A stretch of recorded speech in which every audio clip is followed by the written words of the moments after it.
What miracle is taking place? We asked you for springs, O earth, and what is this that is sent up from your depths? Do a new people live beneath the lava? Is the past coming back to life?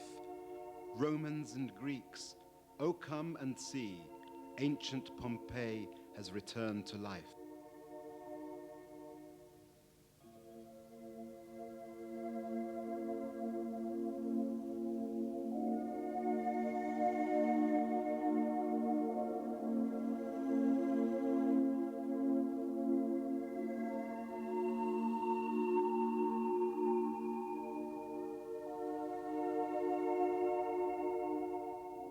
Two centuries ago, the ancient city of Pompeii began to be brought to light. Scholars and visitors arrived from all over Europe, and they all left a record of those memorable discoveries in their travel diaries. To read through those pages is to relive that memory and to set off for a new and extraordinary adventure.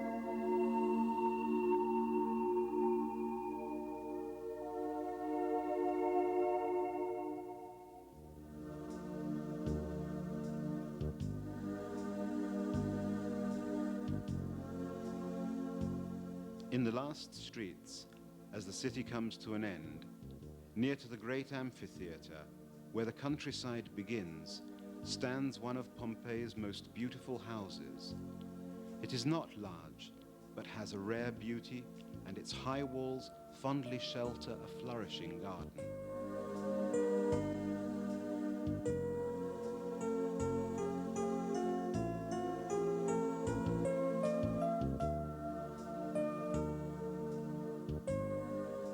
The main entrance of the house of Laureus Tiburtinus is situated at the far west of Via dell'Abbondanza, Pompeii's main high street. The house has a large entrance around which, in keeping with the classical Roman model, are situated both the private and reception rooms. Major work was being carried out to repair damage done by the previous earthquake.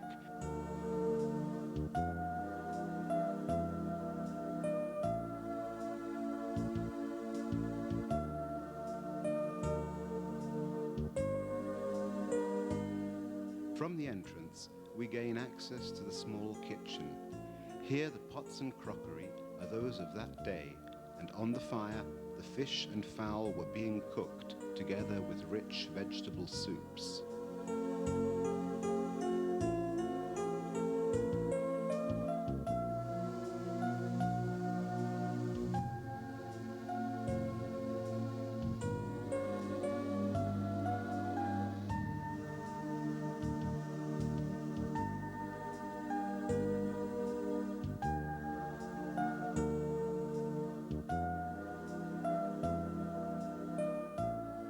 The large courtyard on the right prepares one for the splendid frescoes of the other rooms.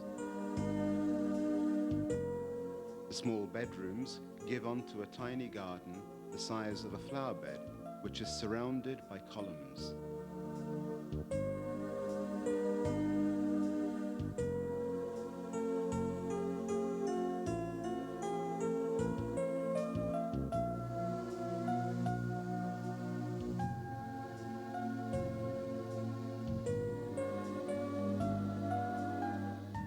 The last room, with its imaginative architectural miniatures painted on a white or gold background, is one of the most refined examples of Pompeian decoration.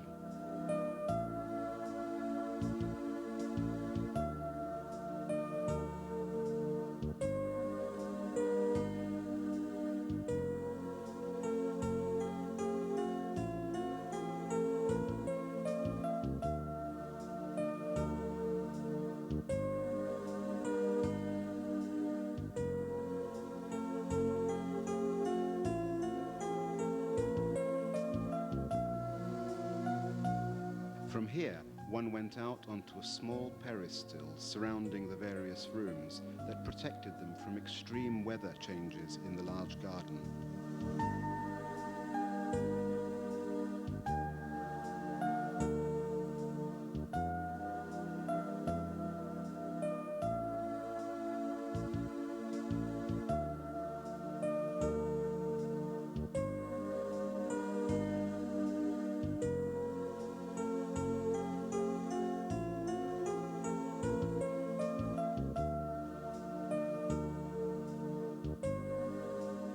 This is the great tablinum for the sumptuous official meals. Internally, it was decorated with classical scenes of Hercules and the Trojan War that celebrated the great origins of Rome.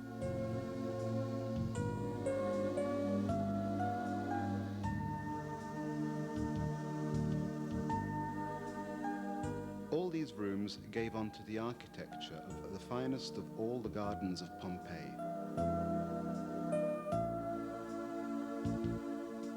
A long colonnade runs along the entire length of the rear of the house.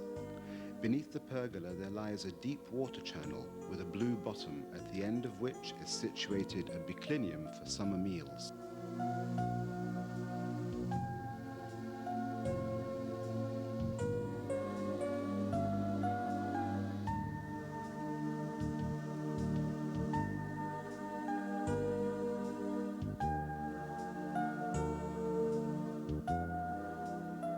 Along the walls of the house, there are frescoes of Venus, Orpheus, and hunting scenes.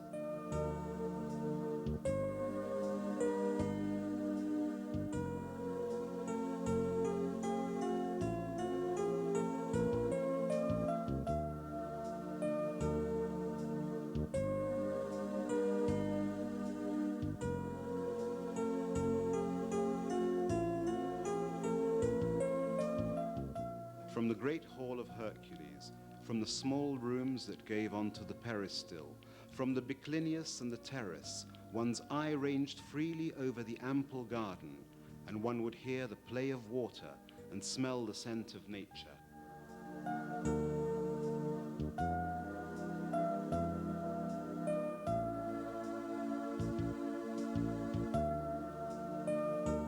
From the center of the terrace, the water flowed into a longer channel, which was interrupted by fountains, water lilies, and flanked by pergolas which ran the whole length of the garden.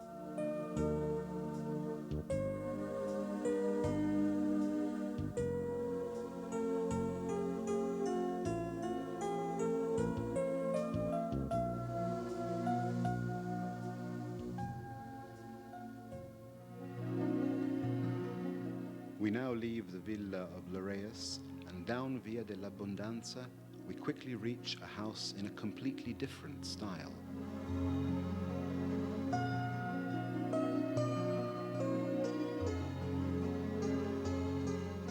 From a large terrace, one goes down a steep stairway to a portico which is almost completely underground.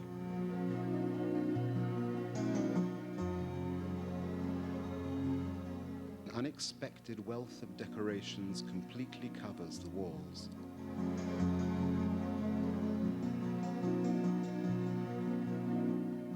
In the large underground triclinium, the pillars seem to become a crowd of living busts, the color of apophytic red.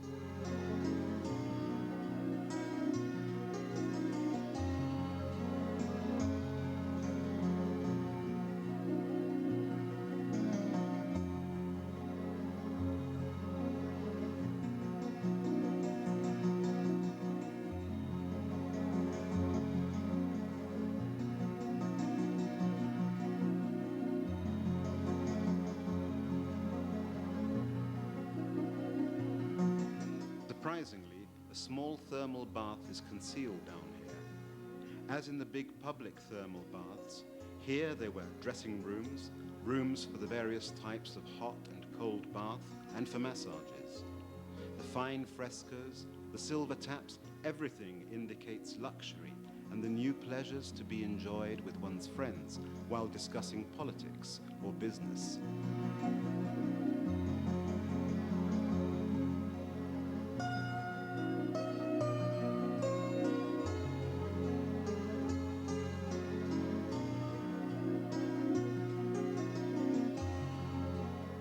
Let us move now to an area behind the forum, where there are some of the oldest houses of the city.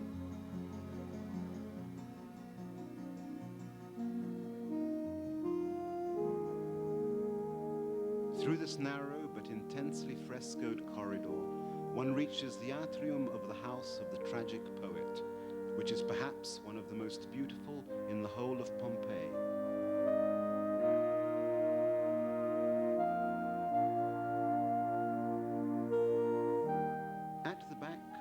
reception room, there is the tablinium that joins the atrium to the garden.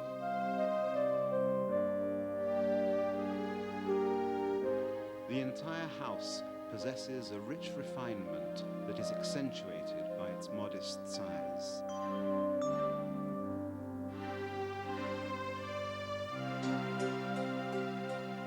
Here, when there is only the noise of your footsteps, you can still hear the echo of the sweet verses of Ovid singing of the love and heroism of all women.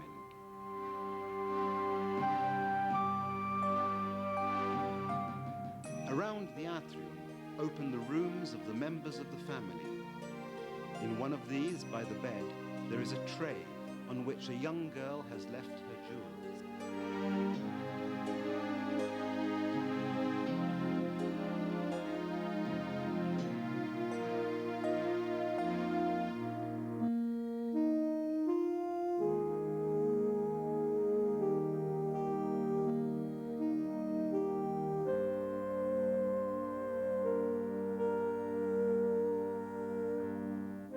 On the floor of the tablinium, we see the fine mosaic of the old tragic poet among the actors before the play.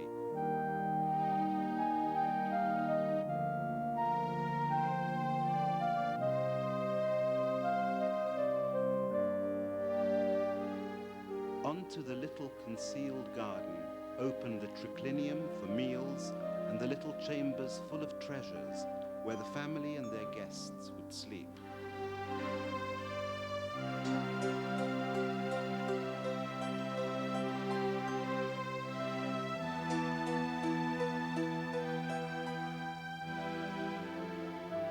At the end of the garden, we see the terrible scene of Iphigenia, who is being led to the sacrifice by Ulysses and Achilles. Her father, Agamemnon, who has not resisted the will of the gods, shields his eyes from the terror of his daughter. Each figure seems to be acting out a part, as though in a sacred and inviolable play. But their expressions betray all their doubts. Full of fear, they seek support from one another, and they hang suspended in a time without end, waiting for a merciful angel to stop them before the horror is acted out.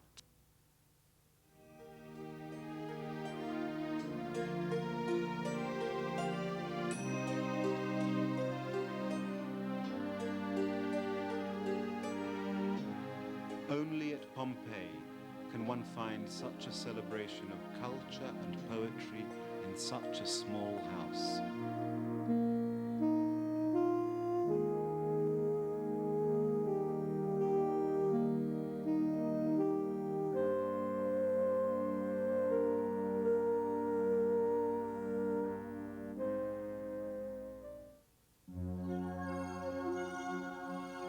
Halfway down Via della Fortuna, as the sun begins to set, we enter the large house of the Faun.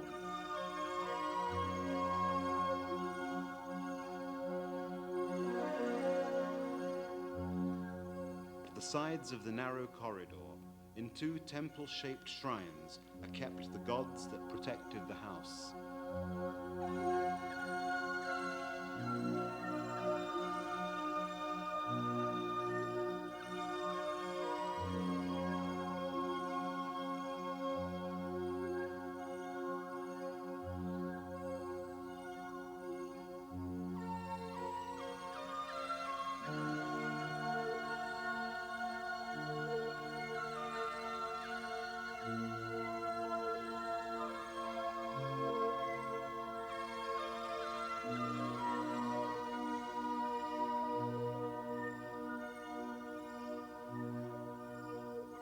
In the middle of the impluvium, the small statue of a dancing faun welcomes the visitor.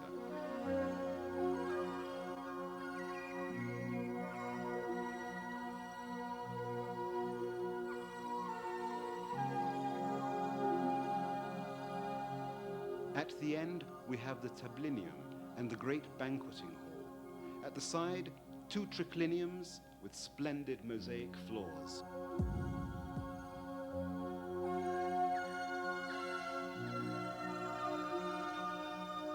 First peristyle, with its pool of water in the middle, was the center of the house.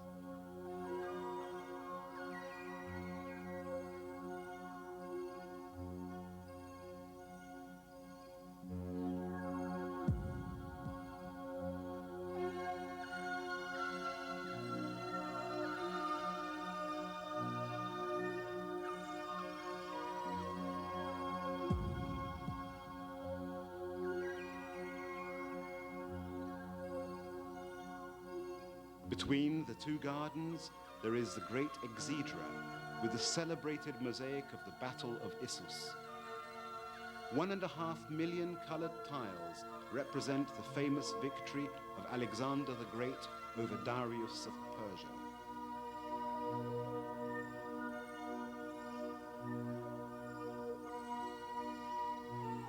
We are in the noblest house of Pompeii, perhaps the best known from the whole of classical antiquity.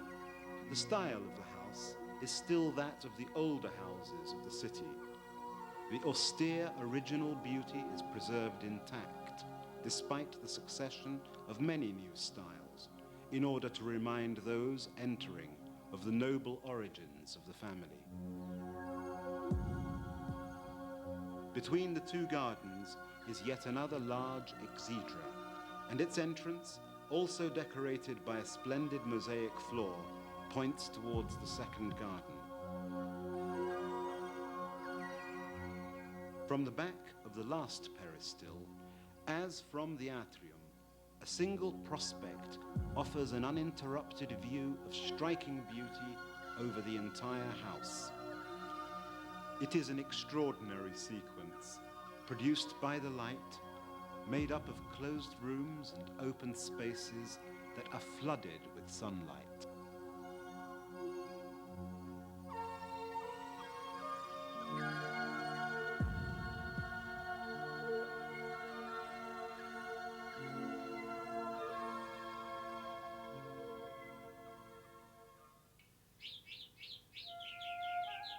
What I want, says drunken Trimalchonius, is all kinds of fruit to be placed round my ashes, and huge vineyards. Nothing is more useless than having splendid houses when we are alive, and not to think about the one that we're going to spend so much longer in.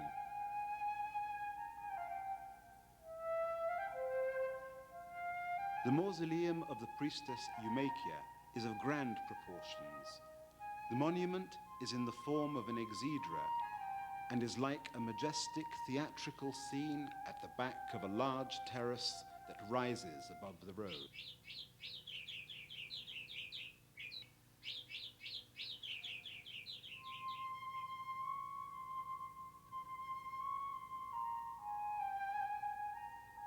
In the cemeteries, among the freshness of the trees, the shadow of death is not a chilling one.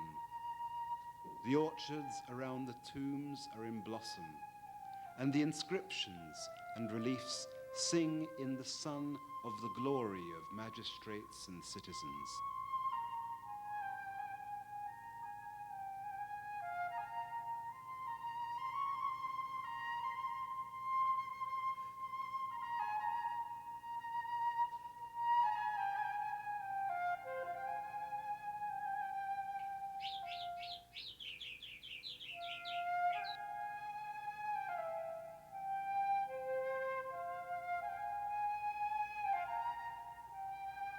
The tombs, like the houses of the living, cannot be without their gardens and orchards, their irrigation wells, walls or seats where on anniversaries friends and relations can hold banquets.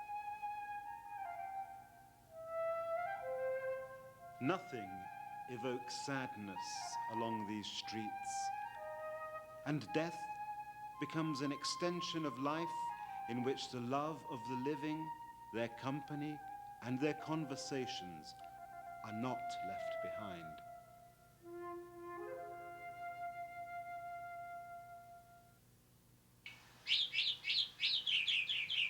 As we go along the road out of the city, we arrive at a small farm in the area of Regina.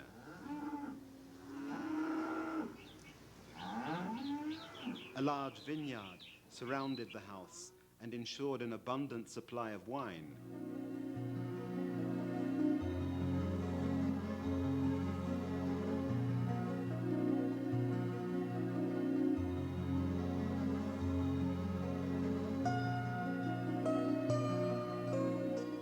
At the center of the villa, there was a large courtyard for agricultural work, and in an area enclosed by a low wall, there were buried 18 vats that contained up to 10,000 liters of wine.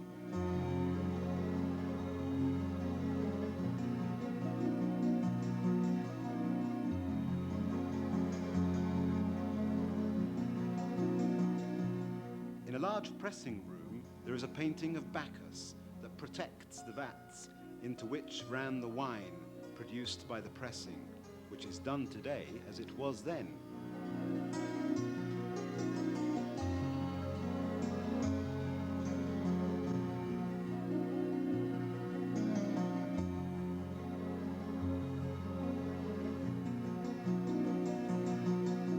The kitchen, unlike the city houses, occupied an entire room. In addition to a stove, there was an oven for baking bread.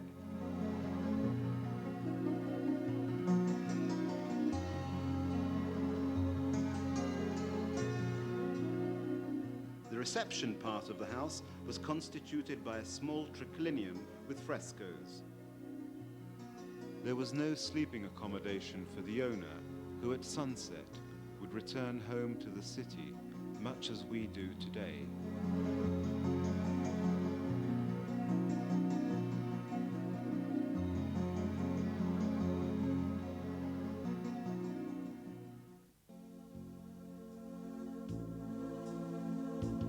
It is evening.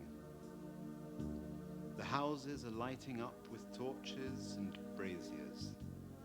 The smell of incense announces the freshness of the night.